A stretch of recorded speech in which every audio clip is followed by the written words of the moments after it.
వరదరాజులు అలాగే శ్రీరాజ్ వాళ్ళ రూమ్లో ఇలా మాట్లాడుకుంటూ ఉంటారు. మనం కావాలనే ఇదంతా చేశామని ఈ విషయం చంద్రకి తెలియదు కదరా, మనం కావాలనే ఆ ఆఫీస్లో వాటా అడిగామని కూడా చంద్రకి తెలియదు. పాపం వెర్రిది అలా ఆలోచిస్తుంది. మన వైపు తప్పు లేకుండా మనం మాట పడ్డామని చంద్ర చాలా బాధపడుతుంది అని చెప్పి వరదరాజులు అంటూ ఉంటాడు. ఇక ఆ మాటలు వినగానే చంద్రకళ ఒక్కసారిగా షాక్ అయిపోతుంది. ఇక అక్కడ ఉన్న వరదరాజులు అయితే ఇలా అంటూ ఉంటాడు.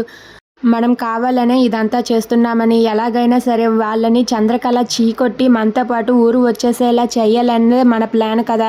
ఈ విషయం ఏది చంద్రకళకి తెలియదు. అందుకే తను మన గురించి ఆలోచించి తనైతే చాలా బాధపడిపోతూ ఉంది. చంద్రకళకు ఇవేవి తెలియకుండానే మనం ఇదంతా చేస్తున్నాం. ఆ డబ్బు విషయంలో కూడా బ్యాగ్లో డబ్బులు మార్చి నేను తెల్ల నోట్లు పెట్టిన విషయం కూడా చంద్రకి తెలియదు. అందుకే చంద్ర అయితే చాలా బాధపడుతూ ఉంది అని చెప్పి వరదరాజులు అంటాడు. అది విని శ్రీరాజ్ అయితే అలా చూస్తూ ఉంటాడు. ఇక చంద్రకళ అయితే ఆ మాటలన్నీ విని ఒక్కసారిగా షాక్ అయిపోతుంది. ఏంటి పెదనాన్న, అన్నయ్య ఇది కావాలనే పక్కా ప్లాన్ ప్రకారం చేస్తున్నారా?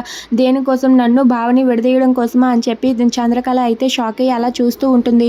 ఇక వరదరాజులు ఇలా అంటూ ఉంటాడు. మనం ఏదైనా సరే చంద్రకళ వాళ్ళందరినీ కూడా చీకొట్టి మనతో వచ్చేలా చేయాలని చెప్పి వరదరాజులు అంటాడు.